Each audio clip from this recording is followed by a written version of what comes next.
Senhor, e levarmos para o nosso coração, Senhor. Seja lá, Pai, aquilo que o Senhor precisa falar conosco, que nós venhamos a ouvir, Senhor. Toma, Pai, o ministro desta noite em suas mãos, abençoa ele, Senhor, para que ele venha falar tudo aquilo que o Senhor mandar, em nome de Jesus. Amém. Amém. Meus amados irmãos, a paz do Senhor Jesus. Sem perca de tempo, Gênesis capítulo de número 49. Gênesis capítulo de número 49, a partir do versículo 22. Vamos ler 22, 23 e o versículo de número 24. Nós vamos ser bem sucinto nesta palavra de Deus para a nossa vida, para os nossos corações. Nesta noite do culto de primícias. Gênesis é o primeiro livro da Bíblia, chamado Gênesis, também chamado de começo, é onde Deus se revela como a semente da mulher. Vamos lá, está descrito assim o versículo de número 22. José é como uma planta ou como um ramo frutífero perto de uma fonte. Ele dá muita fruta. Os seus galhos sobem pelo muro. Os inimigos o atacam com violência e o perseguem com seus arcos e flecha. Verso 24. Porém o seu arco ficou firme e os seus braços continuaram fortes pela força do poderoso de Jacó, pelo nome do pastor que é a rocha de Israel. E os irmãos podeis assentar. Abençoa Jesus. Aleluia. Amados irmãos, nesta noite é muito significante falar sobre esse personagem da Bíblia chamado José. Mas quando nós deparamos com a trajetória de José, nós vemos que a trajetória de José não foi uma trajetória muito fácil, foi uma trajetória muito difícil, aonde nós bem sabemos que pelo ciúme que os seus irmãos tinham de José, venderam ele para uma caravana de ismaelita, vendendo ele, e os ismaelitas venderam ele também para o Egito. E como os irmãos de José poderiam trazer essa notícia para o seu pai?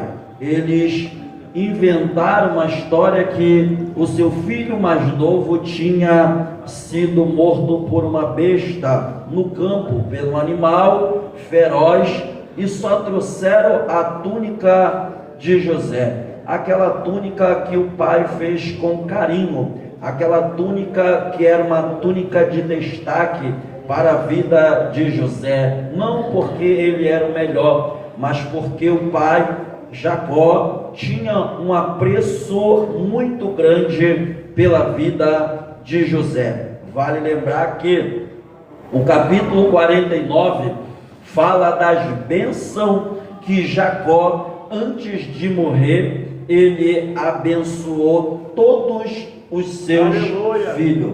É interessante saber que de uma família, o primogênito, ele tem direito da bênção patriarcal. E quando nós começamos a olhar todas essas bênçãos que Jacó, ele começou a abençoar os seus filhos, e o seu primogênito era Rúben, e ele abençoou Rúben, e falando, delegando a bênção para Rúben, mas ele disse: porém, tu contaminaste o meu leito, tu subiste ao meu leito. Ele foi abençoando, e foi abençoando Judá. Ele diz: os seus irmãos te louvarão, encurvarão diante de ti. Ele foi abençoando Naftali, ele foi abençoando Isacar, ele abençoou Zebulon, ele foi abençoando Gade, ele foi abençoando todos os seus filhos. Mas quando ele chegou para abençoar José, que ainda estava na sua casa, ele disse: José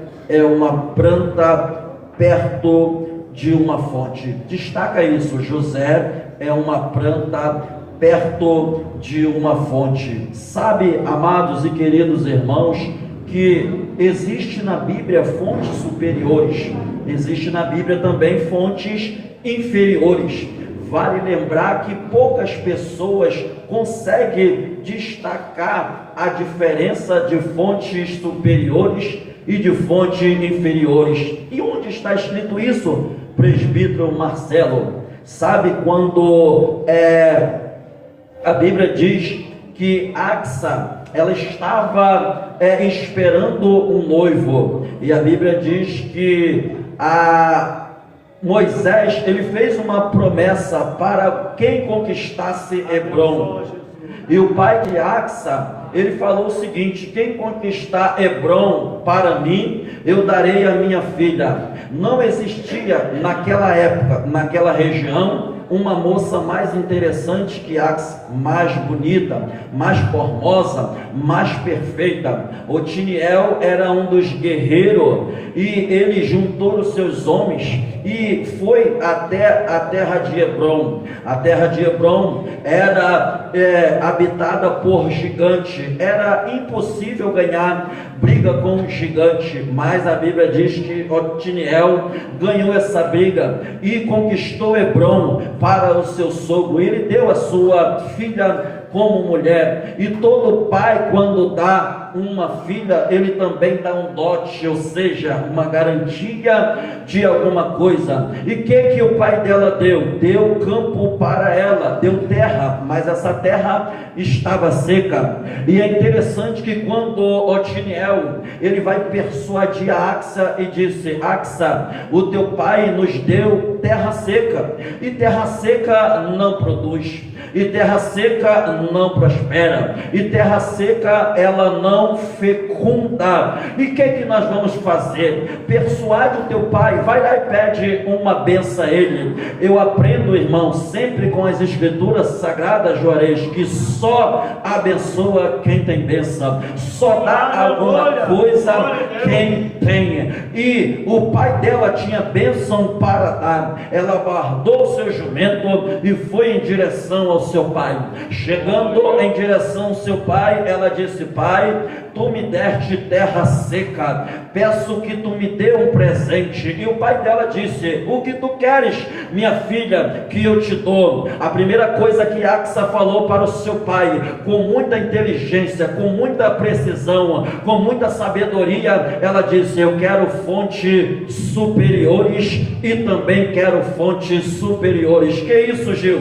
Ela pediu duas bênçãos ao pai, mas duas bênçãos infalíveis, duas bênçãos inesgotáveis, duas bênçãos que só o pai dela poderia deliberar para aquela moça. Porque ela pede fontes superiores. Sabe por quê? Porque fontes superiores nunca seca, fontes superiores nunca se esgota, fontes superiores nunca falha, fontes superiores ela nunca se esvazia. Quando eu lembro de fontes superiores, eu não estou apontando para algo físico, também não estou apontando para algo natural, também não estou apontando para algo de baixo, eu estou falando de algo de cima, algo celestial, algo do trono, algo que vem do alto. Ela pede bênçãos superiores, fontes superiores. Sabe por quê, irmão? Porque na fonte tem coisas boas, porque na fonte tem coisas maravilhosas. E quando eu falo de fontes superiores, eu lembro de Paulo exortando a igreja de Colossenses no capítulo de número 3 e no versículo de número 1, quando ele disse: se já estáis mortos com Cristo e a vossa vida escondida em Deus, buscai as coisas que são de cima, aonde Cristo assentado está. Porque ela pede bênçãos superiores. Sabe por que fontes superiores? Porque na fontes superiores estão as bênçãos celestiais. É por isso que a Bíblia diz, irmão, em João no capítulo 13, no versículo de número 27, o homem não pode receber nada se não for dado do céu. É por isso que a Bíblia diz que Deus nos abençoou com toda sorte de bênçãos espirituais nos lugares celestiais. Ela pede fontes superiores e também fontes inferiores. Por quê? Porque as fontes inferiores, um dia elas secariam, e quando a fonte inferior seca, a fonte superior abastece. O crente, ele não pode ficar só ligado com as coisas terrenas, porque o próprio Jesus ensinou aos seus discípulos na oração de Mateus capítulo número 6, ele disse: porque estáis solícito quanto o vosso comer, quanto o vosso beber, quanto o vosso vestir. Vocês bem sabem que o vosso Pai Celestial sabe de todas essas coisas. Olha para o lírio dos campos, que não trabalha, eles também não fiam, nem Salomão em toda a sua glória se vestiu como um deles. Assim como a erva do campo existe e amanhã é lançada no forno, não vestirá muito mais a vós, homens de pequena fé. Jesus vai continuando dizendo mais: buscai primeiro o reino de Deus, fontes superiores, e a sua justiça, e as demais coisas, fontes inferiores, serão acrescentadas. Deus tem prazer de acrescentar na vida do crente tanto bênçãos inferiores como também bênçãos superiores, para que a vida do crente seja regada por coisas espirituais e completada por coisas materiais. E pensando nesse texto, quando Jacó abençoou José, ele disse: José é uma planta. Ele não disse qual planta era. Ele não escreveu se José era um carvalho. Ele não escreveu se José era uma videira. Ele não escreveu se José era um cedro do Líbano. Ele também não disse se ele era uma palmeira ou se era um almeiro. Ele não descreveu que planta José representava, mas ele disse: tu és uma planta perto de uma fonte. Ele está dizendo: tu és algo frutífero perto do Deus que te abençoa, perto daquele que te honra, perto daquele que glorifica o teu nome. A fonte é Deus. E quem está perto da fonte, ele é propício a não faltar nada. Ele é propício a ser regado. Ele diz: tu és uma fonte, tu está perto de uma fonte e ela dá muitas frutas, ou seja, tu vai produzir muito. Porque tu está ligado perto dessa fonte. E quem é a fonte na Bíblia? Quem é a fonte na Bíblia? A Bíblia diz em Isaías capítulo de número 12, versículo de número 3: vós, com alegria, tirarei água da fonte da salvação. A Bíblia diz no Apocalipse capítulo 22, versículo 17: o Espírito da noiva diz: vem. Quem ouve, diga vem. E quem quiser, tome de graça da água da vida. Esta água, ela é submergida de uma fonte superior. Aleluia! Oh, Espírito Santo! Tu és uma planta. Nós podemos ser uma planta também, meus amados. Nós não podemos ter um nome, nós não podemos ter uma direção, qual que seja a sua planta, mas eu quero nesta manhã, nesta noite, com toda a autoridade da Bíblia, dizer o que está escrito no Salmo 1. Aleluia! Bem-aventurado é o varão que não anda segundo o conselho dos ímpios, não se detém no caminho dos pecadores, e nem se assenta à roda dos escarnecedores. Antes, ele tem o seu prazer na lei, na palavra de Deus, e nela medita dia e de noite. Eles serão como árvore plantado perto de rio, cujas folhas não caia, e tudo quanto fizer prosperará. Tu és uma fonte, vai dar muito fruto. Agora é interessante que Jacó, Pedro, ele não fala que ele só vai dar muito fruto porque ele é uma planta, Mas ele vai dizer o seguinte: tu vai dar muito fruto, porque os seus galhos sobem no muro. Sabe o que significa isso? Significa que o crente, quando ele está debaixo de uma bênção do céu, quando ele está debaixo de uma bênção de Deus, a proporção desta bênção, presbítero Luiz, é não ser apagada, é não ser destruída, é não ser neutralizada. E você nunca vai ver algo que vai aparecer quando ela se arrasta pelo chão. Por quê? Porque arrastando pelo chão, alguém pisa, morre. Jesus falou bem claro que quando o semeador saiu a semear, sementes que caíram no chão no caminho, pisaram e foram sufocadas. Deus não precisa que você se arraste pelo chão, mas que você se estenda em muros. Para quê? Para que as pessoas vejam que você produz e que o que está em você se destaca, porque no muro vai estender sobre os muros e todos verão. E todos verão. Só que é interessante que quando alguém está crescendo, quando alguém está frutificando, os inimigos também se levantam. Está escrito na Bíblia. Eu vou te abençoar, meu filho. Você vai produzir muito.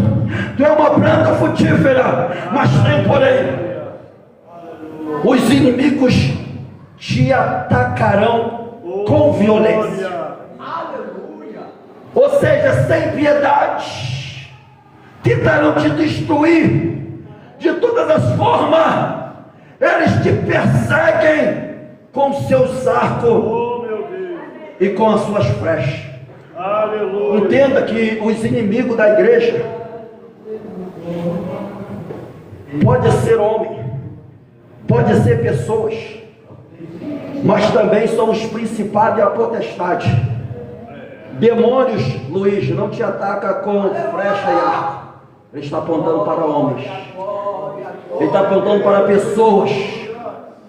Principado e potestade ataca o crente de todas as formas, mas Jacó está dizendo: eles te perseguirão com arco e com flecha. Por quê?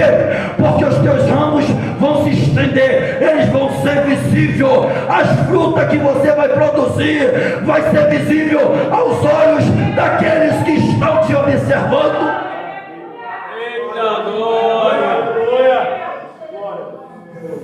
Mas ele diz: não esquenta a cabeça não, os inimigos vão te perseguir, Pedrão. Mas tem um porém. Ele vai continuar abençoando seu filho e diz: porém, o seu arco ficou firme. Aleluia. Ele não está dizendo que era um arco que colocava flecha e apontava para atingir o inimigo. Não. Ele não está falando de arco que coloca flecha. Ele está dizendo: a tua vida ficou firme.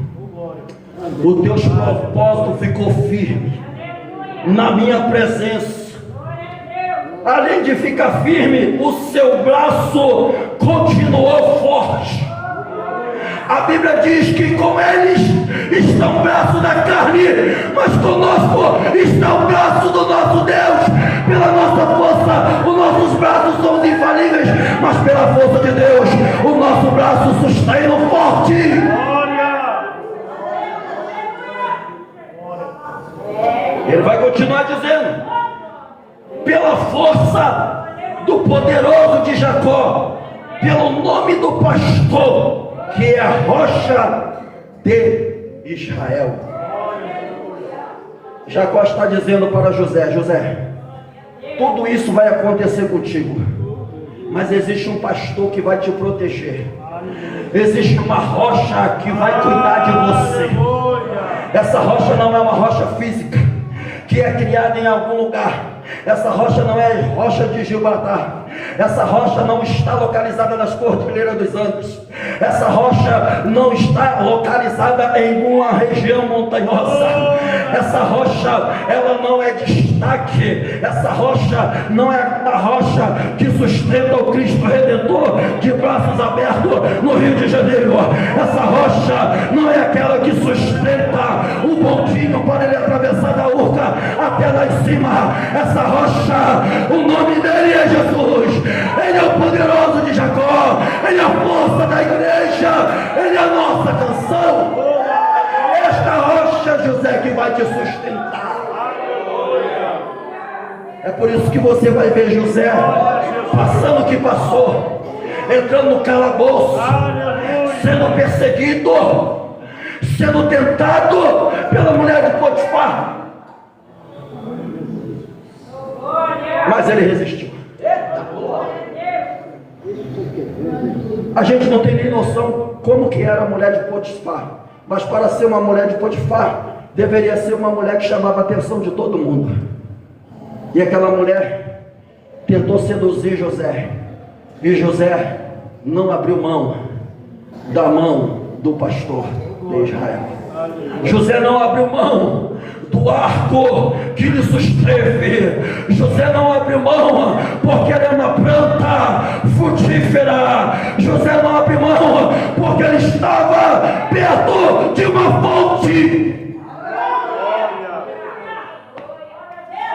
Ele poderia ser até preso, mas ele não ia entregar os valores espirituais que o Pai abençoou.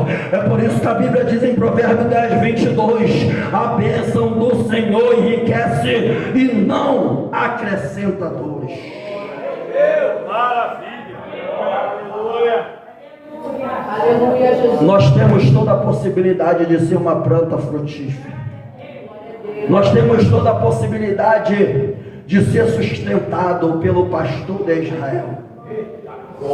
É necessário que a gente saia da zona de conforto. É necessário, presbítero Mauro Luiz, se nós ficar em dúvida em relação daquilo que Deus quer fazer, a gente não vai alcançar o milagre. Jesus está no meio de uma multidão e tem uma mulher do fluxo de sangue, 12 anos, ela está perdendo sangue, ela já perdeu o seu dinheiro, ela já estava perdendo o seu patrimônio, mas ela disse: se eu somente tocar, só tocar na fonte superiores, se eu tocar, se eu sair daqui da onde eu estou, eu vou receber o milagre. Esta noite é noite de você sair da zona de conforto para tomar posse daquilo que Deus tem para você por herança. Eu sairei e corromper esta multidão. E quando ele toca, Jesus parou tudo que estava fazendo a multidão. Opa, alguém me tocou. Os discípulos falaram: mestre, a multidão te aperta e te oprime, e tu diz: alguém me tocou. E Jesus disse: alguém me tocou, porque eu bem sei, glória a Jesus de Nazaré, eu sei que de mim saiu virtude. O que significa a palavra virtude? A palavra virtude significa uma disposição constante do Espírito, que nos induz a exercer o bem e evitar o mal. É ter qualidade própria para produzir certos e determinado resultado. Aquela mulher, pelo toque dela, ela conseguiu tirar virtude da fonte superior. Se ela continuasse ali, ela ia morrer perdendo sangue. E aqui eu finalizo. Quantas pessoas estão perdendo sangue, perdendo batalha, perdendo conquista, perdendo a visão, perdendo a perspectiva de Deus, perdendo a graça. Vou falar mais forte: perdendo a intimidade com Deus, perdendo a comunhão com Deus, mas eles estão no mesmo lugar, eles não querem sair. Eles dizem assim: Deus sabe que eu estou passando, e se Deus quiser me curar, me abençoar, Deus não tem tempo de ir atrás de crente frouxo e covarde. Deus está te orando, Ele está te vendo, mas saia do seu lugar e vai até Ele. Saia e vai até Ele. Ele sabe de tudo que eu e você precisa. Mas nós podemos sair. Tu está muito ousado, presbítero Marcelo. Tem 10 leprosos no vale dos leprosos. Vai morrer aqui dentro do vale dos leprosos.